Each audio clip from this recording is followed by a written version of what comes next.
जीवन में ऐसा अवसर प्रदान किया है कि हम उसके पवित्र वचन में ध्यान चिंतन करें। भजन संहिता 119 अध्याय का आखिरी पद एक बार उसको पुनः हम लोग पढ़ देंगे। मैं खोई हुई भेड़ की नाई भटका हूँ, तू अपने दास को ढूंढ ले, क्योंकि मैं तेरी आज्ञाओं को भूल नहीं गया। भजनकार कहता है कि हे परमेश्वर, मैं खोई हुई भेड़ की नाई भटक गया हूँ। मतलब खोई हुई भेड़ की तरह मैं क्या हो गया हूँ, भटक गया। हे मेरे प्रिय, जबकि वो वाक्य के आखिरी में कहता है कि मैंने तेरी आज्ञाओं को भूल नहीं गया। देखिए, वो व्यक्ति जो उसकी आज्ञाओं को भूला नहीं है लेकिन भटक गया। क्या हो गया है? भटक गया है। और वो विनती करता है कि हे परमेश्वर, मुझे क्या कर, क्या कर। हे मेरे प्रियो, आज हम जो विश्वासी भाई बहन हैं, हमारे जीवन में भटकाव की दशा आ जाती है। हम चर्च आते रहते हैं, संगति भी आते रहते हैं और कलीसिया की सारी गतिविधियों में भी हम भाग लेते रहते हैं, लेकिन उसके बावजूद भी हमारी दशा भटकी हुई रहती है। कैसे रहती है? कई बार हमारा एक व्यक्तिगत अपना अपना जीवन है कि हम प्रभु में हम भटकी हुई दशा में। यहां पर हम एक व्यक्ति को देख रहे हैं जो परमेश्वर का भजन गा रहा है। क्या कर रहा है? हाँ, आप भजन भी गा रहे होते हो और कह रहा है कि मैं तेरी आज्ञाओं को नहीं भूला। मतलब परमेश्वर की आज्ञा उसके मन में बना हुआ है। उसके बावजूद भी क्या बोल रहा है? मैं हाँ भटकी भेड़ की तरह मैं खो गया हूं। मुझे क्या कर, कलीसिया की सारी गतिविधियों में भाग लेने के बावजूद भी, आराधना प्रार्थना में शामिल होने के बावजूद भी, भजन कीर्तन करने के बावजूद भी एक व्यक्ति की दशा भटकी हुई स्थिति में हो सकती है। हम उस बात को कई बार हम लोग दोहराते हैं। यूहन्ना का किताब 4:23 पर उसके निकालिए एक बार।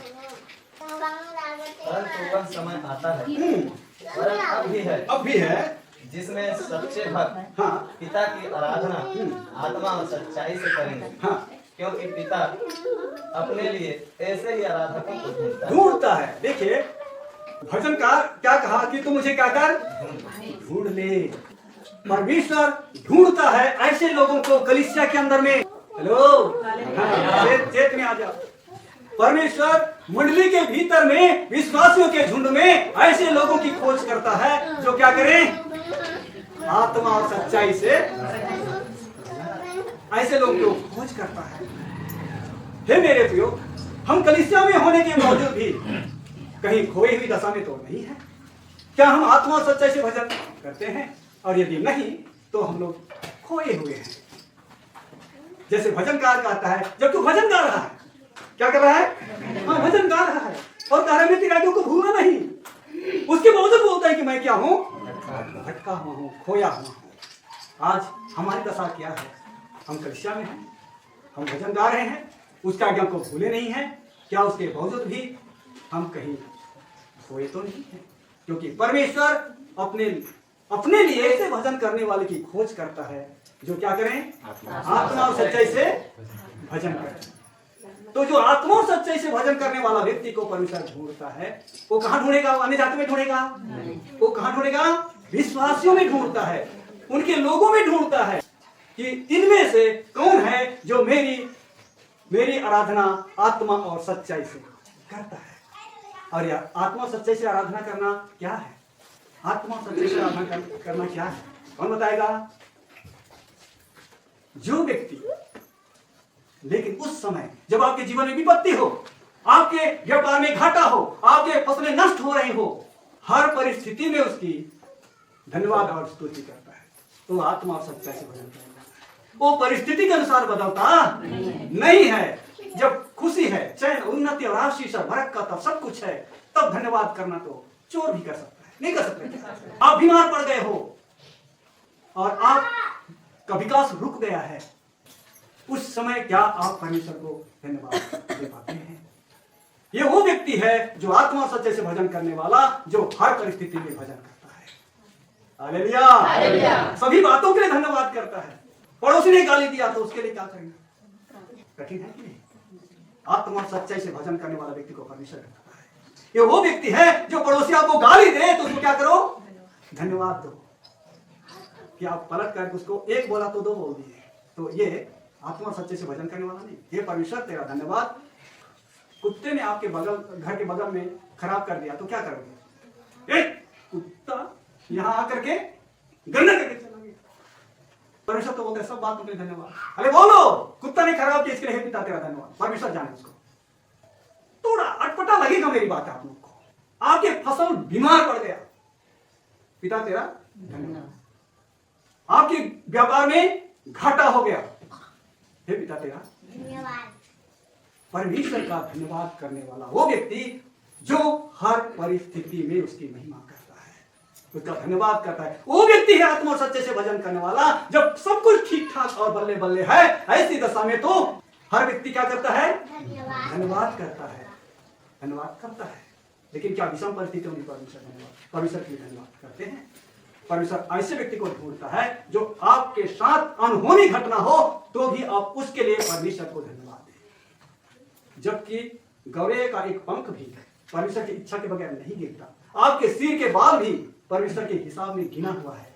तो क्या आपके साथ जो परिस्थितियां घटती है वो परमेश्वर की इच्छा के खिलाफ विरुद्ध है, गिना है क्या? हम इसके कई उदाहरण देख सकते हैं, जान सकते हैं कैसे ऐसी घटना घटित होती है जो हमारे मन के अनुसार नहीं है, हमारी इच्छा के अनुसार नहीं है, हमारे लिए हानिकारक और दुखदायी है, लेकिन उसमें परमेश्वर की इच्छा होती है। आत्मा सच्चे से भजन करें। मैं बताना चाहूंगा दो उदाहरण जल्दी से। एक प्रभु का दास था, याद करो, शायद उस गवाही को मैं आप लोगों के बीच में रख चुका हूं, लेकिन फिर से आप लोगों को बताना चाहता हूं कि वो उन बीहड़ जंगल के बीच में रहने वाला आदमखोरों के लिए, लेकिन उस समय हमारे लिए ये समझ में नहीं आता है कि ये घटना मेरे साथ जो हुआ है ये परमेश्वर की महिमा के लिए है, और यहां तक कि मृत्यु भी परमेश्वर की महिमा के लिए होती है। अद्भुत बात है। बीमार पड़ना भी परमेश्वर की महिमा के लिए होती है। अद्भुत बात है। अन्य जातियों के विषय में मैं नहीं बोल रहा हूं, मैं उन विश्वासियों के लिए बोल रहा हूं जो प्रभु पर विश्वास करते हैं, उनके लिए बोल रहा हूं। हे मेरे प्रियो, हम गवाही के रूप में कई उदाहरण लोग देख पाते हैं, और जब दुर्घटना हो जाता है तो उसका एक पैर को काटना होगा। और उन दिनों में स्टील का पैर लगाने की प्रथा थी, ऐसा आविष्कार हुआ था, तो काफी पहले की बात है। आज भी स्टील का भी है, लेकिन अधिकतर लोग स्टील का नहीं लगवाते हैं, लेकिन उस समय स्टील का लगवाते हैं। दुर्घटना के कारण से उसका पैर कटा, उसको अच्छा लगा? नहीं लगा, बिल्कुल नहीं लगा। कैसे लगेगा भाई? आपके साथ दुर्घटना हो, आपका पैर काटना पड़ जाए, सोचो कितना दर्दनाक और दुख भरी और सब बातों के लिए मतलब कि माइनस हमको लगता है। बहुत दुखित हुआ। हे प्रभु, वो संगति से लौट रहा था, प्रभु की सेवा कर रहा था, उसके साथ ऐसा घटना हुआ।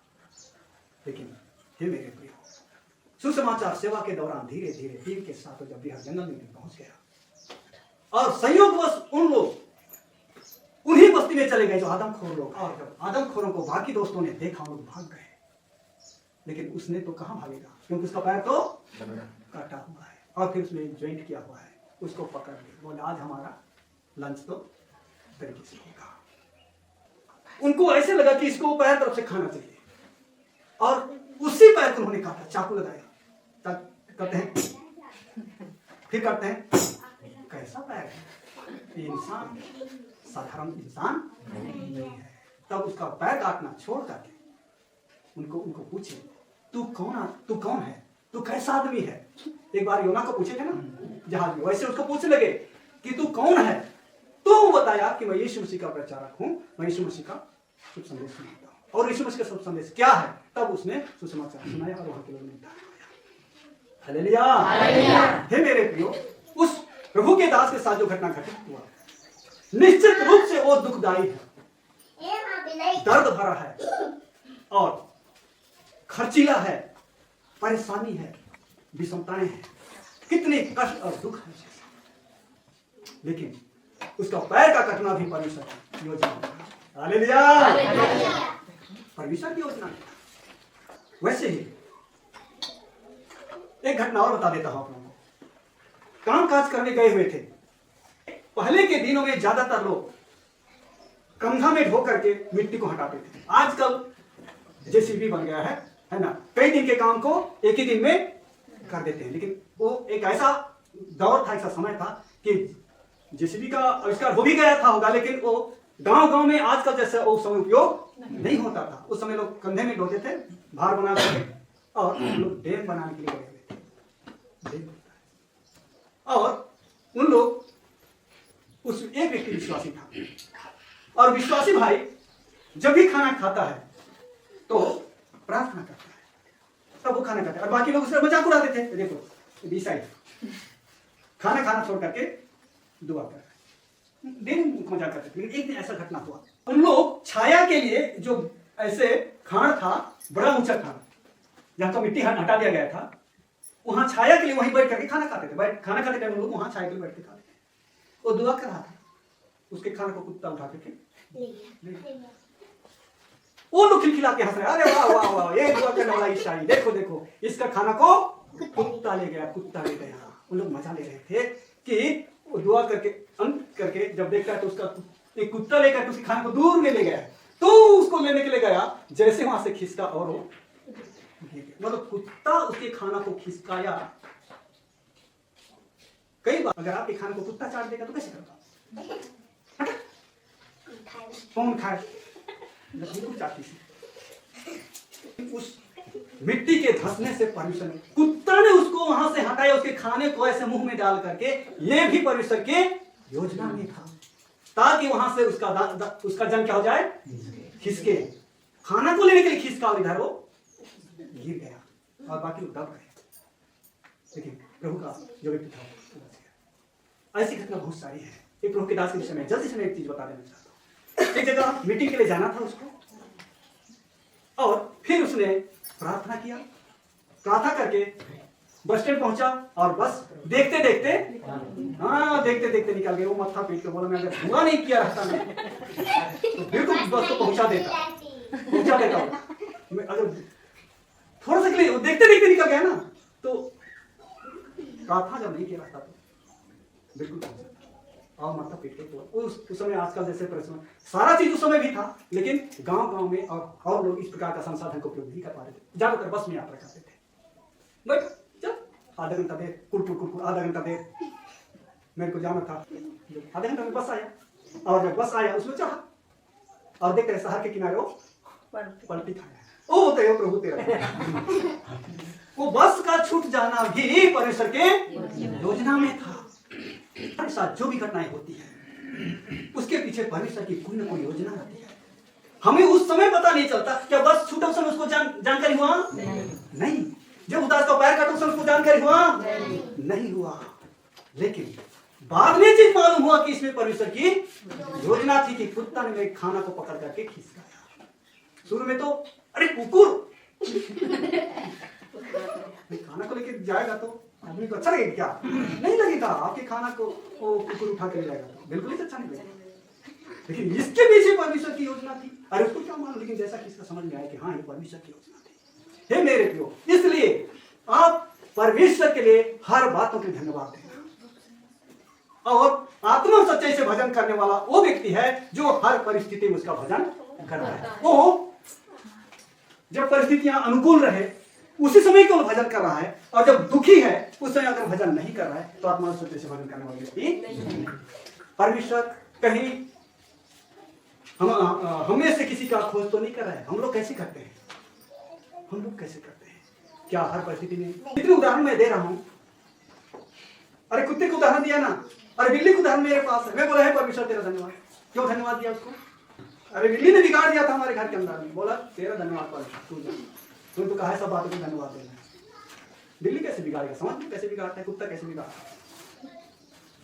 परमेश्वर की महिमा करो। आपके जीवन में जो भी परिस्थितियां आती है सब ठीक ठाक हो जाएगा। परमेश्वर को समकम करने वाला परमेश्वर। और परमेश्वर कैसे लोगों को ढूंढता है?